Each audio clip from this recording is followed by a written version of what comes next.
going to go ahead and proceed because I want to make sure we have enough time to get through all the slides and of course allow for questions and answers.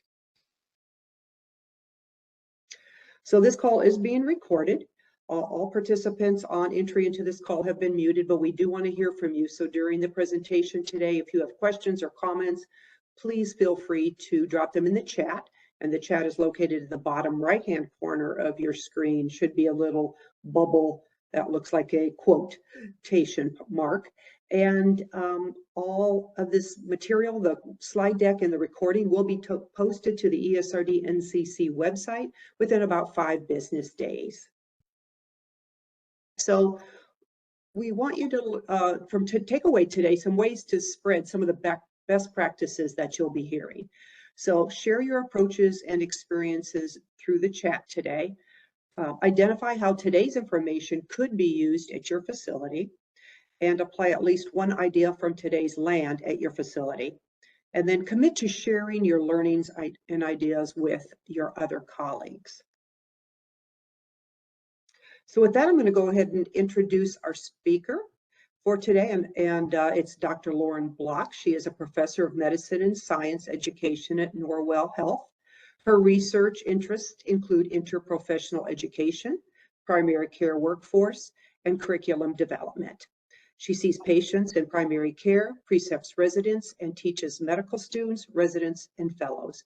And Dr. Block, I'm going to allow you either now or a little later in the presentation to introduce your colleagues wherever you feel is more appropriate. Okay, great. Yeah, so thrilled to be here. Thank you so much, Stephanie, for hosting and inviting us. Thrilled to be here with Dr. Esther Kim and Dr. Foysel Diane, residents here at Northwell Health. Perfect. Give me a moment. I'm going to go ahead and hand over the you should be getting control of the slides. See if you can move them.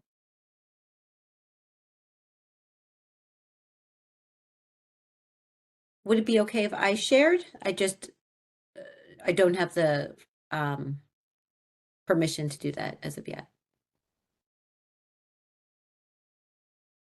Okay, you should now. I see. Now I do. That's great. Thank you. Can you? Okay. Yeah. All right, great. Well, thank you so much again for having us. These are actually talks that I've been doing here at Northwell and that Dr. Kim and Dr. Dan have been doing in the community at a community center nearby. We're here live to you from Long Island, New York, and thrilled to talk about immunizations in people with end-stage renal disease. And I think this topic is especially important since the recommendations for vaccines have been changing and are constantly being updated. So we'll talk a little bit about the process of how the Committee on Immunization Practices decides on which vaccines to recommend, how this interfaces with FDA approval, and then we'll go through a case study at the end after we go through the specific vaccines recommended for people with chronic kidney disease and end-stage renal disease. I'm touching a little bit on people post-transplant, and then we'll save time at the end for questions and answers. So please, any questions that you have, please put them in the chat, and thrilled to make this as interactive as we can. So we'll talk a little bit about the ACIP recommendations, particularly for adults with end-stage renal disease, how this varies by age and by comorbidity. Our goal is to go a little bit beyond what's in the news in terms of COVID and flu shots that we've all heard about, to talk about some of the other immunizations that are recommended.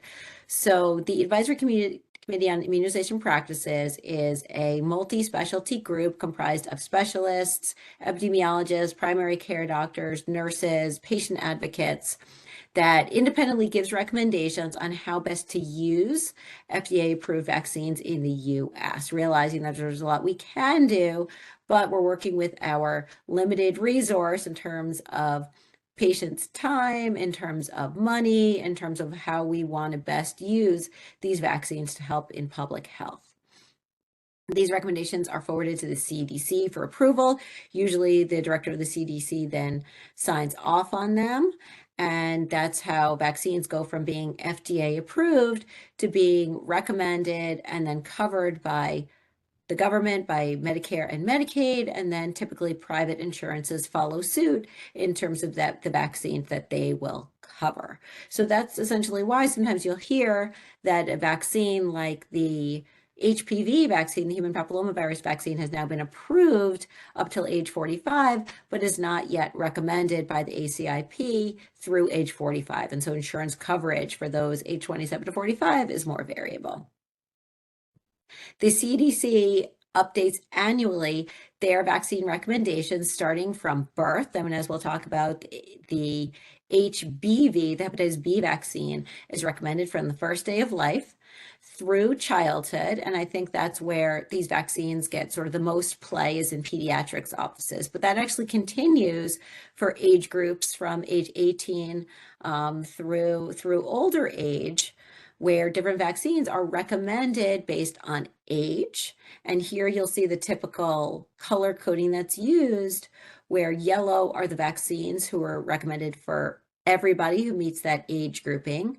Purple vaccines are those recommended based on people's conditions. So for instance, the zoster recombinant Shingrix vaccine is recommended for people under age 50 who are immunocompromised, and above age 50 for everybody. And then the light blue are the recommendations that is with shared decision making. So again, this is where the FDA has approved the vaccines like HPV for ages 27 through 45, but the ACIP has not yet recommended it. So it's incumbent upon us as healthcare providers to have conversations with patients about risks and benefits. So this is the grouping by age. There is also another grouping by condition, and we've highlighted here end-stage renal disease or patients who are on hemodialysis. And there are a number of vaccines, and we'll go through them one at a time to talk about flu vaccine, COVID, Tdap or tetanus vaccines, measles, mumps, and rubella, varicella, shingles or zoster vaccine, human papillomavirus vaccination, pneumococcal vaccine, hepatitis A and B, meningitis vaccines, and we won't touch as much on Haemophilus influenza vaccine because that's only typically recommended if there is another indication, such as HIV or asplenia. So it's helpful to look at both age and condition-based vaccines. And we'll actually talk a little bit about vaccines that are recommended for healthcare providers who work with people who have end-stage renal disease who are on hemodialysis. So that's a little bit about the ACIP recommendation categories, but how do you access these recommendations? So since these are consistently being updated, there is an app, the CDC Vaccine Schedules app, which is free for iPhones and Android. You can also use the ACIP or the CDC website to access these recommendations, and we'll largely be going based on these CDC and ACIP recommendations, realizing that these change over time and are different in different countries. And again, we'll be talking through flu, COVID, Tdap vaccines, which are every 10 years, measles, mumps, and rubella, which is recommended if people were not vaccinated in childhood or if blood tests show that their titers have waned or decreased over time.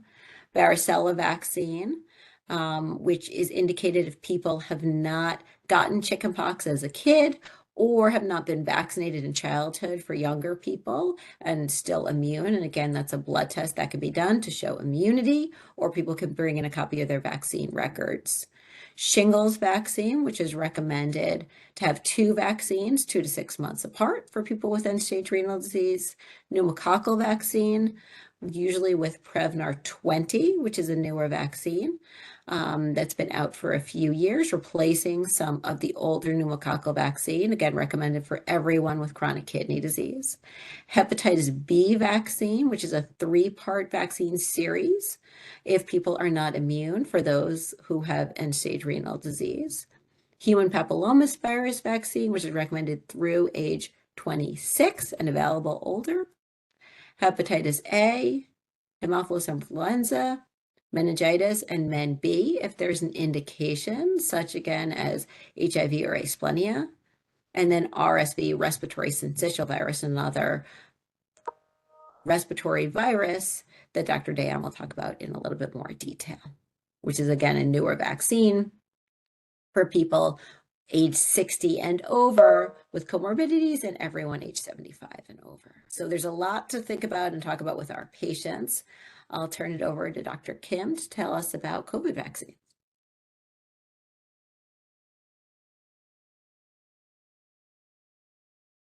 Dr. Kim, I think you're muted. Can you hear us, Dr. Block? Yes, that's better. Perfect. Okay, so we can start talking about the COVID-19 vaccine. So the past few years, there's been multiple updates on the COVID vaccine.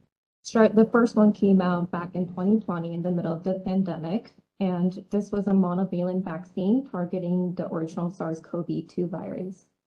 2 years later, in September 2022, the vaccine became bivalent, meaning it targeted both the original SARS-CoV virus as well as the Omicron variant. 1 year afterwards, September 2023, the vaccine got updated again to target different type or lineage of the Omicron variant. And most recently, as of August of this year, 2024, the vaccine was updated yet again to target a type of Omicron variant called KP.2.2. Next slide. Currently, there are 2 vaccines that are available in the US. The first one is called Moderna, and the second one, Pfizer-BioNTech. Both are mRNA vaccines. Last year, there was a vaccine called Novavax, which is a protein subunit vaccine. It is still currently FDA authorized, but they're no longer available in the US as they're all expired and they're not producing the vaccine anymore. Next slide. So current 2024 to 2025 CDC recommendation for COVID-19 vaccination is for everyone aged 5 years and older to get 1 dose of either 2024 to 2025 Moderna or 2024 to 2025 Pfizer-BioNTech vaccine. And this includes for adults aged 65 years and older, which is a change from last year because last year CDC recommended people aged 65 years and older to get 2 doses of this vaccine. Now, this change was made based on data showing that majority of people in the community already have pre-existing immunity to the COVID-19, either through infection or immunization. But this isn't to say that they don't need the new vaccine because people's immunity wanes over time. This recommendation it's not affected by people's prior history of infection or how many doses of vaccines they've received before, but this excludes people with moderate to severe immunosuppression, which I can define in the next slide.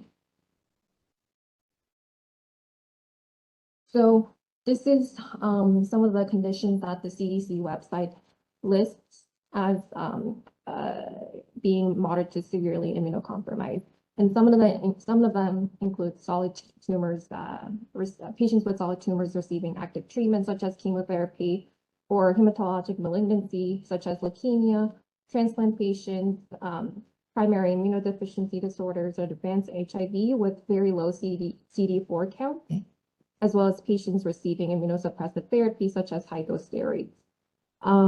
General rule of thumb for these people is that if they're age 6 months and older, they receive 3 doses of the new vaccine. Now, their recommendation should be more individualized based on their age as well as vaccination history. So these people are recommended to contact their provider to get more individualized guidance. And if you want or curious about further list of conditions that put them as being moderate to severely immunocompromised, then the CDC has a very great list of conditions. Next slide. Next, I can talk about the flu vaccine. So the flu is a respiratory illness caused by a virus called influenza virus, and they're either mostly type A or type B. Currently, in the upcoming year for 2024, the flu vaccine in the US are all going to be trivalent, meaning they're going to be targeting against 3 types of or variants of the influenza virus. This is a change from last year because all vaccines were quadrivalent, meaning they're targeting against 4 different types or strains of the influenza virus. And this change was based on the data showing that 1 type of influenza virus hasn't been circulating in the community for a long time. So there are many differences in terms of the way that these vaccines are made and the amount of antigens that they contain. But I can briefly go over them in this slide, starting with the most standard one for most of us. It's given through an IM route, and it's a vaccine with a standard dose without any adjuvant contained, and this can be grown either in eggs or cell culture. And the next three that I listed here, the vaccines with high-dose egg-based, which contains 4 times the amount of antigen as the standard dose, or standard dose vaccine with adjuvant, as well as a recombinant vaccine, which contains 3 times the amount of antigen as the standard dose. All these three are also given through IM, but are preferred for adults aged 65 years and older, because they're supposed to create more stronger immune response to give them extra protection. Lastly, there's another flu vaccine, type of flu vaccine that's available, live attenuated, which is given through a nasal spray route. These are reserved for people ages 2 to 49 years, but they're contraindicated in people with pregnancy or immunosuppressed states, including patients with ESRD. I will make one note though, as of 2023, people with severe egg allergies, they're not contraindicated to receive these vaccines, even if they're made through an egg-based route. Next slide. Although I just mentioned a lot of different types of flu vaccines, the ultimate recommendation given by CDC is that everyone aged 6 months and older receive the flu shot once every year. I'm going to hand it over to Dr. Floyd. So I'm going to talk a little bit about the RSV vaccine. So RSV is a virus. It's called the respiratory syncytial virus. Usually affects children and infants, as well as older adults. As we get older, RSV infection can lead to a severe upper respiratory infection, which can eventually lead to pneumonia and cause death. The risk of that happening is even higher in people who are immunocompromised, and people with COPD, CHF, diabetes, cancer, people on steroids. So those individuals, people with ESRD, who have end-stage renal disease on dialysis as well. So before, the recommendation was actually 60 years or over, they would get a dose of the RSV vaccine. However, now the recommendation was changed to adults age 75 and older. They receive 1 dose of the RSV vaccine. And they also recommend that adults from 60 to 74 years old who are at an increased risk of severe RSV infection, they also should get a dose of this RSV vaccine. As I mentioned, people with other comorbidities are usually the ones who fall into that category. In the US, there are 3 RSV vaccines that are approved for use in adults age 60 and older. The first one is the GlaxoSmithKline's RXV. There's Pfizer's Abrysvo, and most recently they approved another one, which is Moderna's Mrezvia. So the 2 on top, Rexv and Abrysvo, they were approved in 2023, and Moderna's Mrezvia was approved in 2024. Next slide, please. So as I was talking about the recommendation for vaccination, it's for adults age 75 or older. They should get 1 dose, only 1 dose of RSV vaccine, and those from 60 to 74 with increased risk factors such as, as highlighted here, end-stage renal disease, lung disease such as asthma, COPD. People with cardiovascular conditions such as heart failure or CAD should get vaccinated. People with diabetes or other end organ damage should get vaccinated as well. There's people with severe obesity, cirrhosis, other neurologic conditions or neuromuscular disorders should also get vaccinated. People with hematologic disorders such as sickle cell disease should also get vaccinated. And if you're immunocompromised or if you have inflammatory conditions for which you take steroids or anti-inflammatories, immunomodulators, you should also get vaccinated.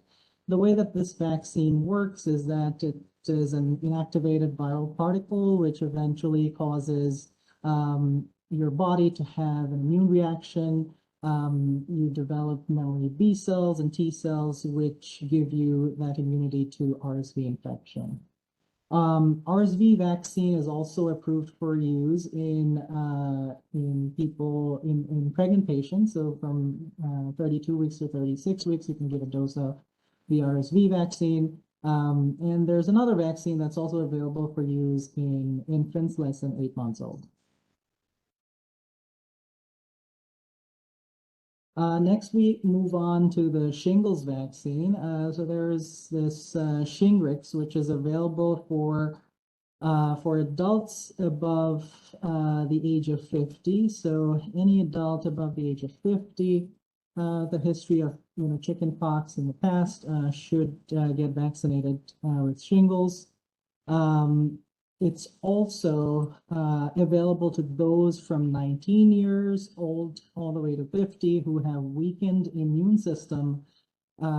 Essentially, that just means that you're immunocompromised, you have other chronic issues. They should get vaccinated with a 2-dose series as well. So as we see on the table, that adults, the recommendation is that for adults 50 years and older, there's a 2-dose series. The first, if you get the first dose, the second dose should be separated by 2 to 6 months. So after 2 to 6 months after getting the first dose, we should give the second dose. As we see on the bottom section of the table, for those above 19 years old, there's also 2-dose series. If we get the first dose, the second dose should be given 1 to 2 months after the first dose. And shingles, the Shingrix vaccine is actually the only way to prevent something that we call post-herpetic neuralgia. It's once you develop this shingles rash, there's a lingering nerve pain that develops afterwards, which is really, it's really uncomfortable for adults. So that's the goal, is to prevent post-herpetic neuralgia. In the US, 1 in 3 people will likely get shingles in their lifetime. When you get chicken pox as a child, it's caused by a virus called the varicella zoster virus, and it stays dormant in the roots of the nerve. So that's why it stays in your body, and as you get older, the likelihood of getting shingles increases. Next slide, please. So shingles vaccine, again, this is also an antigen that produces an antibody mediated immune response in the body to develop immunity to getting shingles. There was another vaccine, the Zostavax, which was a live attenuated vaccine, and it's no longer available in the U.S. So Shingrix is the only recombinant vaccine that is given right now. And people with CKD, chronic kidney disease, transplant patients who are on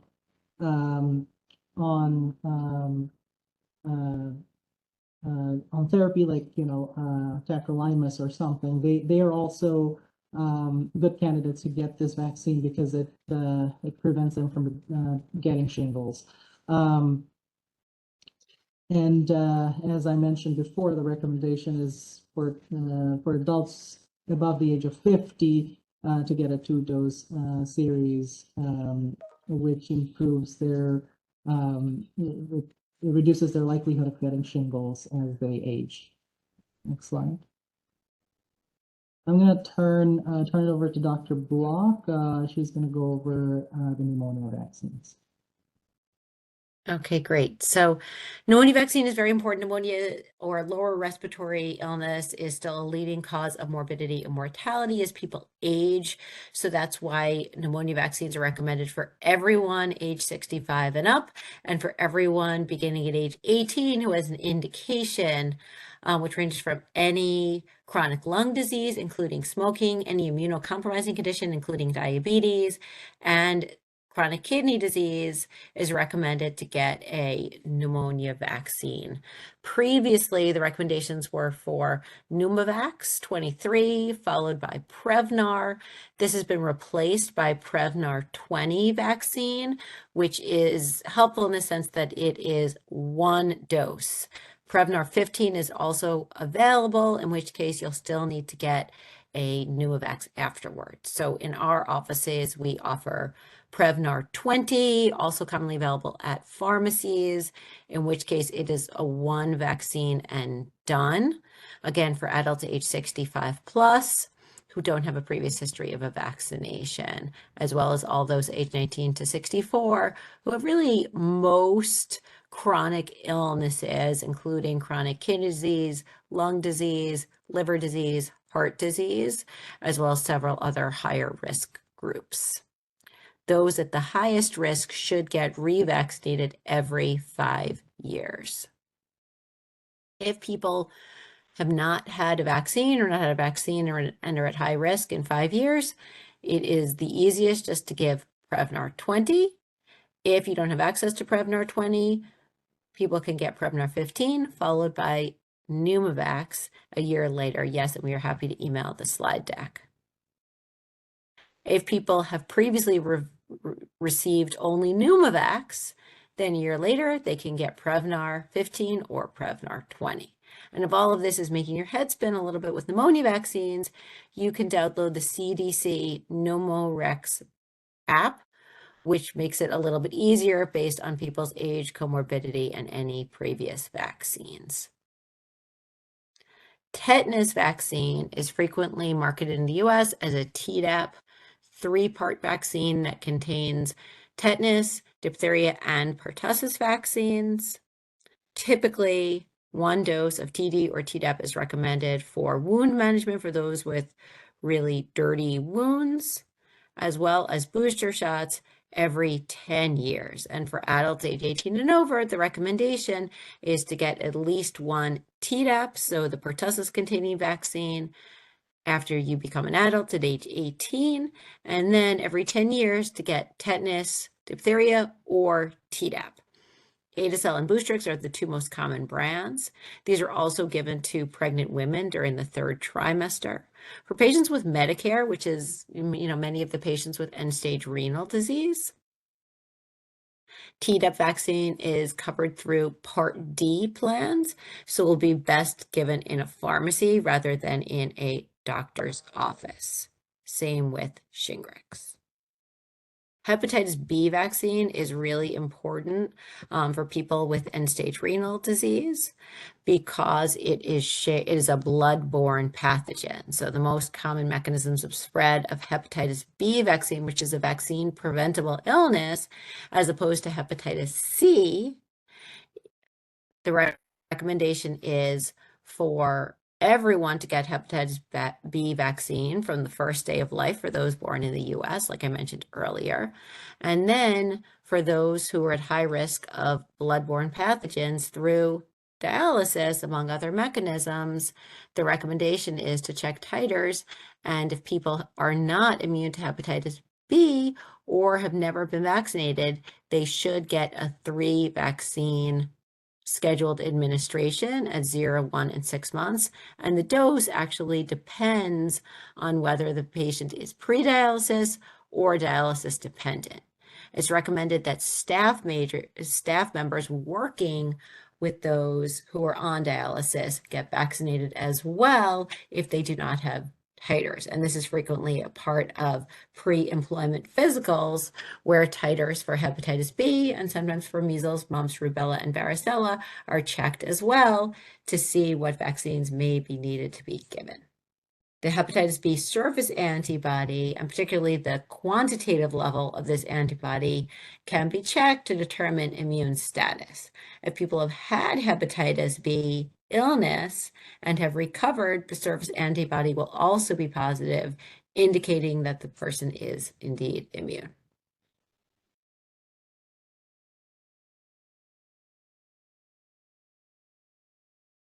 In people who have transplant, it's important to avoid live vaccines. So I put this up here to indicate that for those who may be on dialysis and moving toward transplant, it may be prudent to check some titers for measles, mumps, rubella, and varicella, vaccinate with some of these live vaccines before people are further immunocompromised with transplant, so as to vaccinate them preemptively.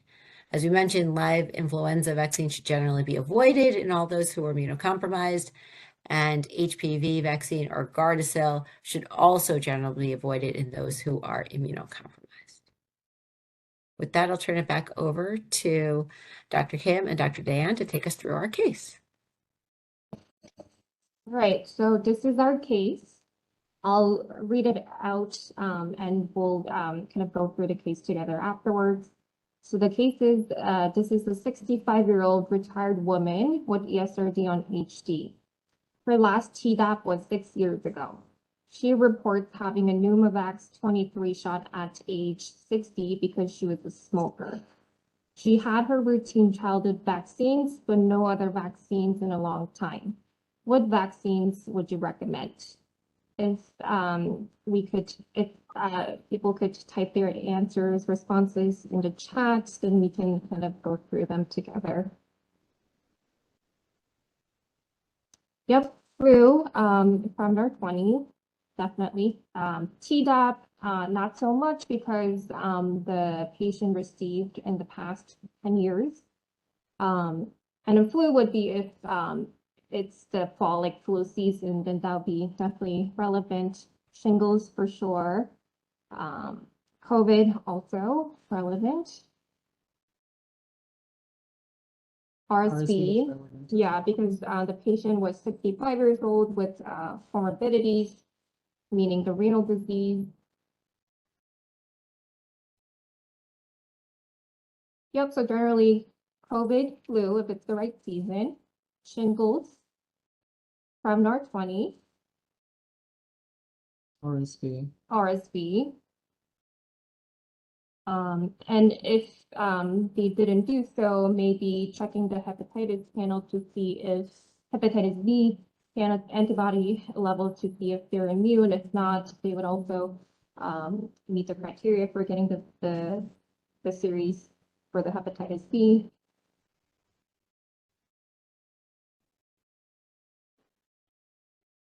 I think that was an exhaustive list of vaccines that we're considering. Anything else to add, Dr. Block? No, a couple things from the chat. So people mentioned Hepislav B, which is a newer hepatitis B vaccine that's out there. It is a 2 vaccine series at 0 and 1 months, as opposed to Recumbivax or Twinrex, which is generally a 3 vaccine series. And because it is at 0 and 1 month, it's a shorter vaccine sequence than some of the older hepatitis B vaccines that's out there. So absolutely an option for your patients and for all of us as healthcare workers. So absolutely Hepislav B. And is shingles seasonal? No, shingles can happen at any point of the year. It is reactivation of chickenpox in one single dermatome or nerve distribution. For those who have had shingles, so about 1/3 of people will get shingles. Most people who have had shingles will get shingles again. And yes, the vaccine, which is now a dead vaccine, not the live vaccine like the Zostavax, can and should be administered to those who have had shingles to prevent another episode of shingles. Usually the recommendation is to wait 6 months or a year from the episode of shingles, because there is some additional immunity conferred by having shingles recently before vaccinating the individual for shingles. Okay, and so we're giving 4 doses of Hepislav B. So that's super helpful to see.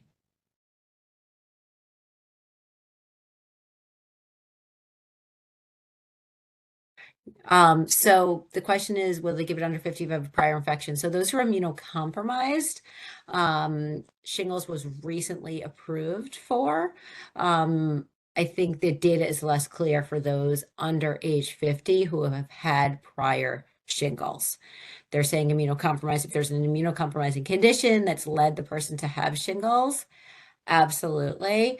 I think, this question comes up for me as a primary care doctor frequently because otherwise healthy college students, young people can get shingles who are not immunocompromised. And I think the data on Shingrix is not yet available for those who are young, healthy, but have had shingles.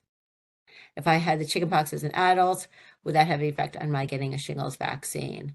So no, so anyone who has had chickenpox is at risk to get shingles because the varicella virus stays dormant in your nerve roots and can sort of reemerge as shingles. For those who have had the previous Zostavax, which was the previously available vaccine through around 2020, the recommendation by the CDC is to revaccinate people 5 years later with Shingrix, which again is 2 doses, typically 2 to 6 months apart, and best available for people with Medicare at the pharmacy.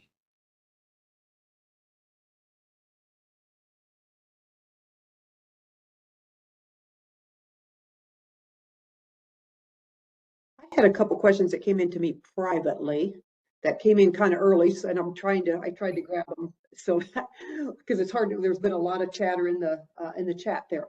A question regarding the shingle vaccines to the group. What if the second dose is missed for more than 10 years? Do we need to start all over again? Yeah, so I've seen data on this. I think it's sort of unclear. The recommendation is if it's been more than, the recommended 6 months, then to continue the vaccine series. So to still give the second shingles vaccine, even if it's been more than the 6 months. I think I don't think there's clear data if it's been a very prolonged period, on the order of 10 or 20 years, if you should start over. I've never seen data on giving more than 2 shingles vaccines. Thank you.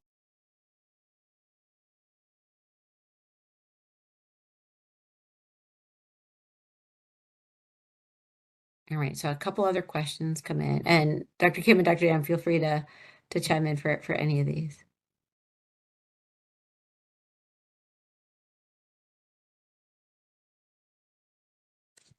If you are not sure if you've had chickenpox, would it still be worth getting the shingles vaccine? Yeah, so the recommendation is for everybody at age 50 to get the shingles vaccine based on the demographics for those who are age 50 and above, that even if you've have not shown symptoms of chickenpox, you have likely been exposed and therefore can get the shingles vaccine. And because it is a dead vaccine, there is no risk that it will cause you to develop chickenpox, which was theoretically more of the risk with Zostavax. If for any reason you're ever not sure, you can check titers. The recommendation is not to check varicella titers, but you can. For those who have had Prevnar 13 only, they would still need the sort of Pneumovax part of the vaccine. So that could be done either with the Pneumovax 23 or with Prevnar 20.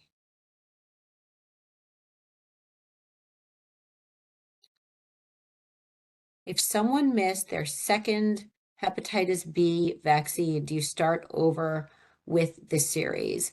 My knowledge on this, and please anyone chime in if you have different knowledge than me, is that no, you continue the series even if there is a longer time period with any of these vaccines being missed. You do not need to start over essentially.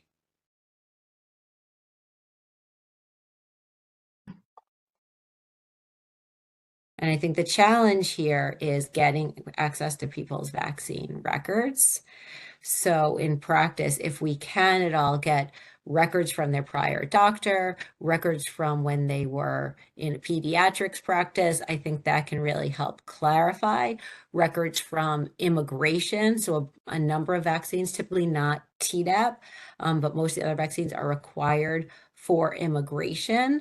So that can be another source of some of this key data that allows us to have to not necessarily start from scratch if somebody doesn't know their vaccine history. Titers, like we mentioned, to measles, mumps, rubella, varicella, and hepatitis can be helpful. And that's great that some states can see the vaccine history directly from the state providers. That's awesome.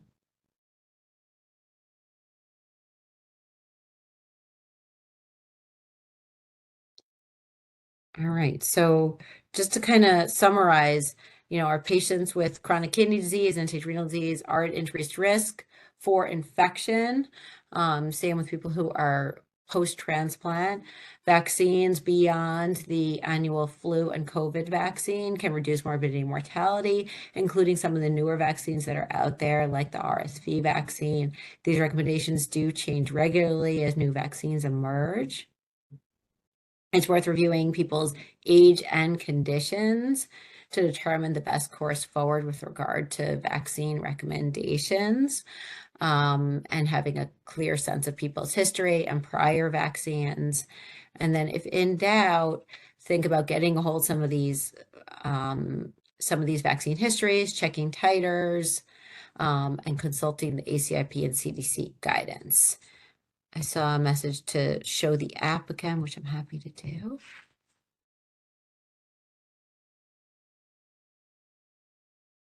Boyzel and Esther, anything else that you wanted to mention that we didn't talk about yet? I guess one comment, I think there was a question about are people generally opposed to getting vaccines. So Boyzel and I have been going to a local senior center and giving talks about vaccinations. There's definitely some hesitancy that we're encountering, but one thing we noticed that is that they're very interested in learning more. And I think a lot of people get confused because a lot of times they themselves get kind of lost in terms of how many vaccines and what type of vaccines they've received before. And I think re-education multiple times, definitely it's going to require more than one education session to learn all these different types of vaccines that are out there that are recommended for them. I think education over and over will ultimately kind of allow them to kind of really soak in that information and be more willing to get vaccinated in the future. They are hesitant, but they're curious and willing to learn more. So that's kind of the pattern that we're seeing in the community. And I think I'll also put in the chat the vaccine schedules app so that everyone has it from the CDC website. There's a couple of questions in the chat.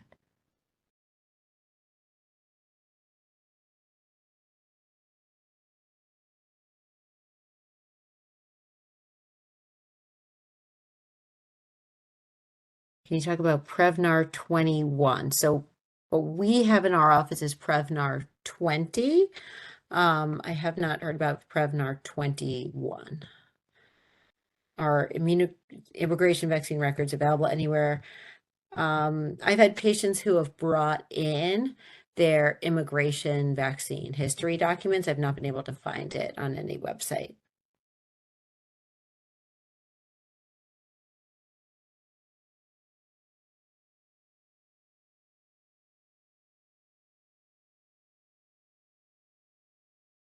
I think if people have sufficient titers, and these can vary by lab, for hepatitis B, generally people are thought of to be immune. We do not, to my knowledge, in New York State have an immunization registry.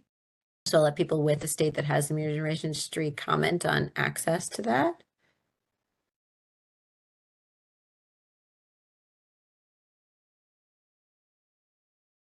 If people completed hepatitis B vaccine series and have a negative antibody, do we give another series or booster? So generally, if people can show that they completed the hepatitis B series, I would give them another booster if it has been several years. If they did it pretty recently and they have a vaccine, sort of the 3 vaccines to display, not everyone will mount the required titers. And so the vaccine, the vaccine series should hold. I'd say for people who are at high risk because of access to, to potential bloodborne pathogens, if they have not gotten, booster vaccines recently or do not have access to the original series, it is worth revaccinating. Are any of these vaccines bundled? So a lot of these vaccines can be gotten through the pharmacy, and I'd say that can be a way for people without making a doctor's appointment and copay and all of those things to get some of their vaccines, and they can be given more than one at a time. A few of these vaccines are bundled, like hepatitis A and B together. Other vaccines, not to my knowledge. I know they were thinking about if there was a way to do the flu and COVID together.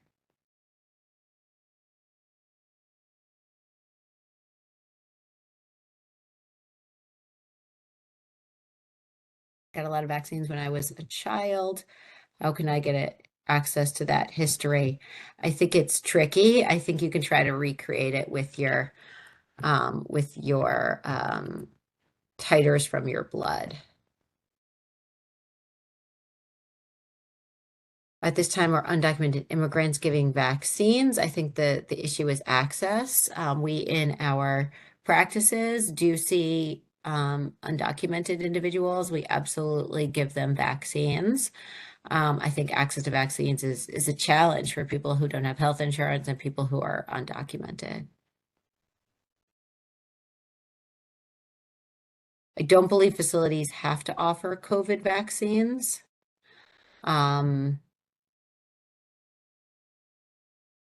Pharmacies are typically, and community programs are typically the way that people get their vaccines, as well as sort of state vaccination programs. I think facilities have to particularly register to become COVID vaccination sites because of the cold chain required. If the patient doesn't remember if they received the pneumococcal vaccine and has no record, it becomes tricky.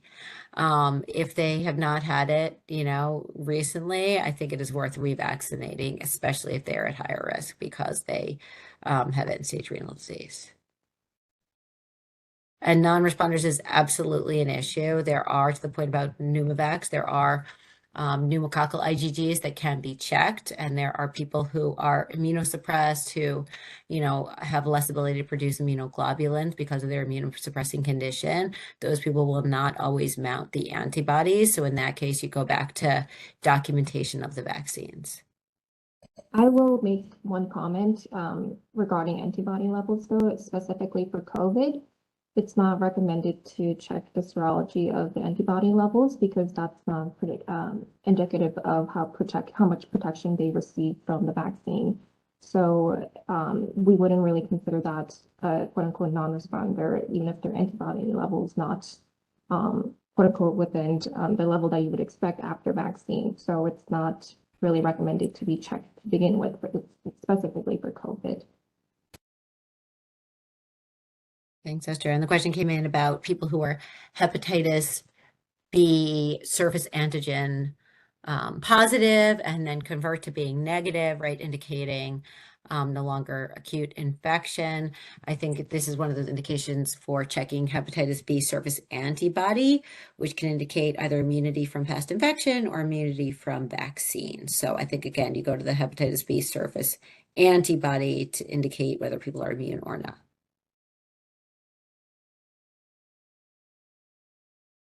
I believe I think it's a great point. If people are non-responders after one type of hepatitis B vaccine, if you're revaccinating with another series, you can absolutely use a different hepatitis B product.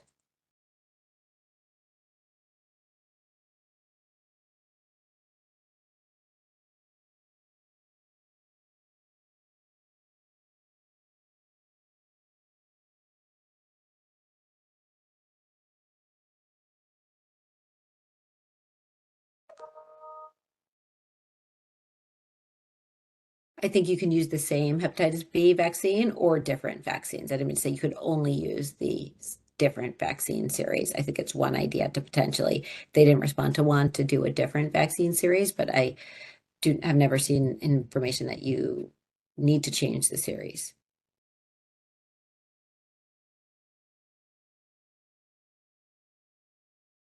Yeah, I think if people had a complete series and their titers waned, that would be an indication to do a booster if it's below the threshold, particularly if they are at high risk due to being a healthcare worker, working in a lab, being on dialysis, having diabetes, any condition that can predispose people to getting hepatitis B, particularly since hepatitis B is so difficult to treat.